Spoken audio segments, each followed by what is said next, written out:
નમસ્તે મિત્રો, આપ જોઈ રહ્યા છો ભારતીય જનસંદેશ સમાચાર. હું છું દિનેશ કુમાર બાબરિયા, ભાવનગર. નમસ્કાર દર્શક મિત્રો, નવા વિડીયો સાથે આપ સૌનું હાર્દિક સ્વાગત છે. હું છું સોલંકી દર્શના. આજરોજ પ્રાથમિક આરોગ્ય કેન્દ્ર ઘેટી ખાતે ભાવનગર જિલ્લા પંચાયત સદસ્ય પ્રતિનિધિ શ્રી રમેશભાઈ ચૌહાણ તથા તાલુકા પંચાયત સદસ્ય શ્રી ભદ્રેશભાઈ કાકડિયા તથા માજી તાલુકા પંચાયત સદસ્ય શ્રી પ્રકાશભાઈ ગેગડિયા તથા ગામના આગેવાન રીતલભાઈ ચાવડા અને medical officer doctor Shubham Barad તથા સિનિયર ફાર્માસિસ્ટ શ્રી રાધયનભાઈ હસ્તે પોલિયો બૂથ ઓપનિંગ કરવામાં આવેલ.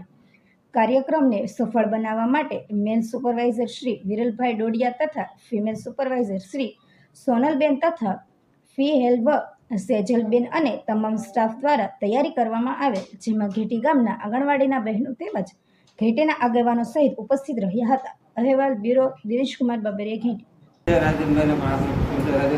આપનો ગામ તરફથી કે આપણી સારી મહેનત રંગ લાવી છે ખેતીની એના વિશે પ્રાથમિક આરોગ્ય ઘેટી ખાતે આજે નેશનલ ઇમ્યુનાઇઝેશન ડે નિમિત્તે પોલિયોની કામગીરી વહેલી સવારથી જ તે સ્ટાફ દ્વારા આજરોજ જિલ્લા પંચાયત સદસ્ય રમેશભાઈ, તાલુકા પંચાયત સદસ્ય શ્રી કાકડિયાભાઈ તેમજ અમારા medical officer Shri manager supervisor Shri Viralbhai Dodiya અને તમામ સ્ટાફ દ્વારા વહેલી સવારથી જ વેક્સિનની તૈયારી કરી અને 16 ગામની અંદર 21 બૂથ ઉપર આજે પોલિયોની કામગીરી શરૂ કરાવેલ છે.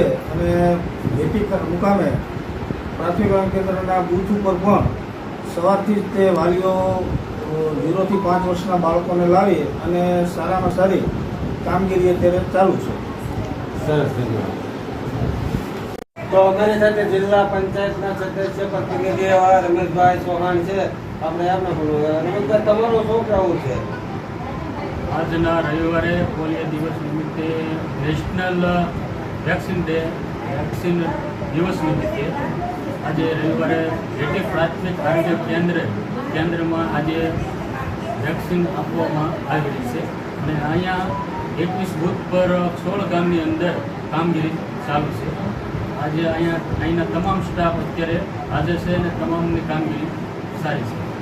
મિત્રો, જેથી પ્રાથમિક કેન્દ્ર શાળામાં આજે જે પોલિયોનું આયોજન કરવામાં આવ્યું છે તે વિશે આપણે સ્ટાફની મુલાકાત કરી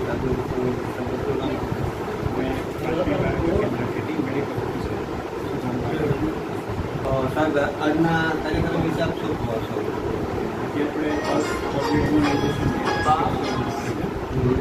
રાષ્ટ્રીય સ્તરીય પ્રોગ્રામ